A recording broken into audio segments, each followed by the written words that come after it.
Prince Mateen of Brunei and his wife, Anisha, opened the royal wedding season of 2024, making it one of the biggest weddings of the century. The 32-year-old prince celebrated his marriage to his childhood friend, who later became his lover, over a period of 10 days from January 7 to 16.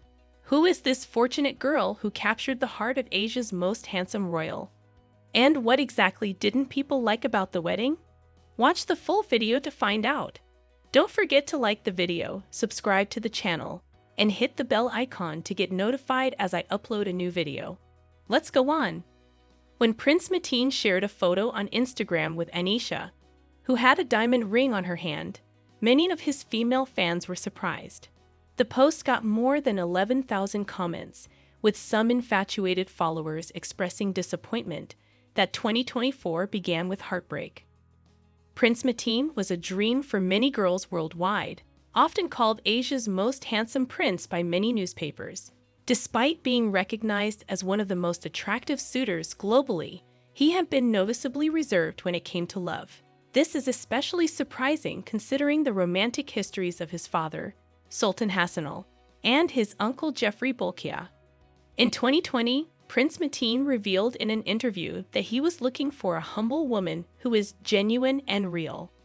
Fast forward 4 years, the Brunei palace officially declared his marriage to the woman of his dreams, Anisha Isa-kalebic, and the entire world eagerly anticipated this grand event. The lavish wedding took place in the Sultanate Palace Istana Nurul Iman from January 7 to 16. The ceremonies included both traditional and Islamic rituals, with some involving both the bride and groom, while others were exclusive to the groom. The 10-day wedding kicked off with the Khatam Quran ceremony, where Anisha donned a custom dress crafted from Tenun Brunei, a finely woven local textile, and the country's primary handicraft.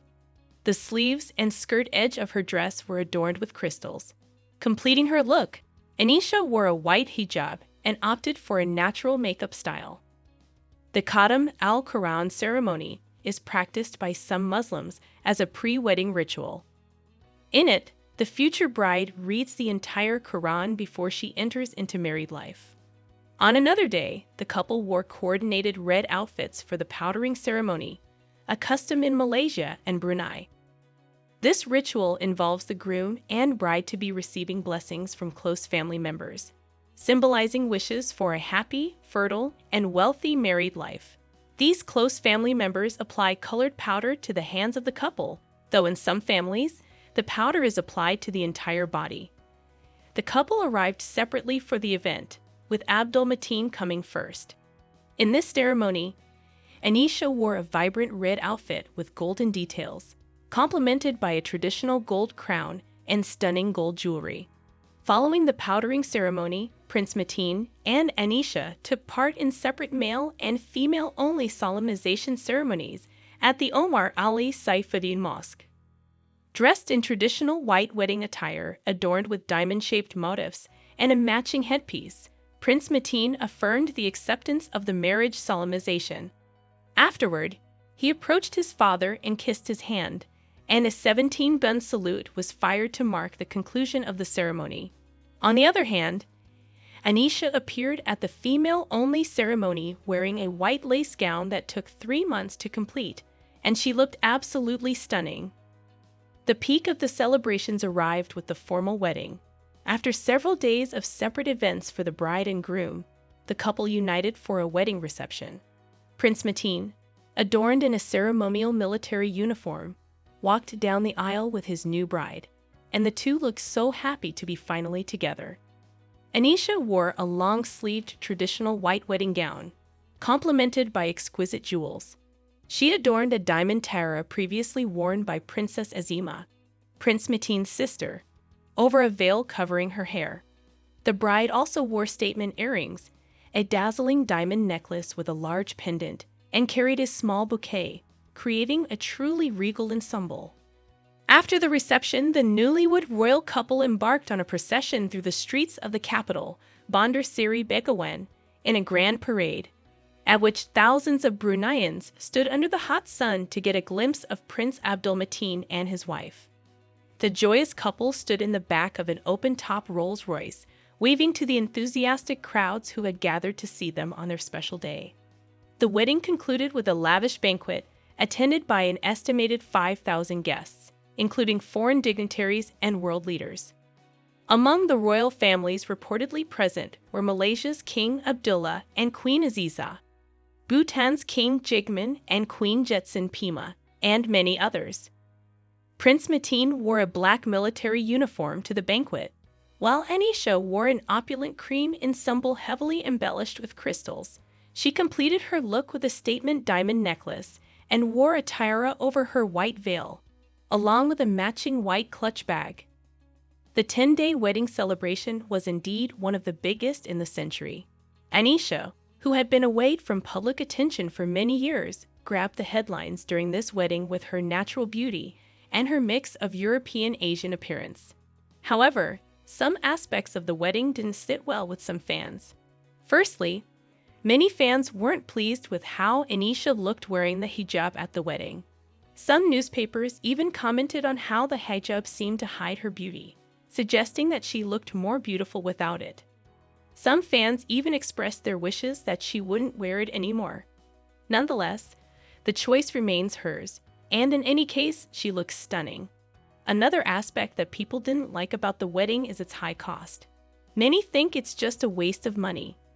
But considering that Sultan Hassan al-Bolkiah is among the richest people in the world, it makes sense that he spared no expense for the wedding of his cherished daughters and sons. The story of how Anisha and Prince Abdul Mateen met is known by heart all over Brunei. They actually met when they were kids because their families were friends.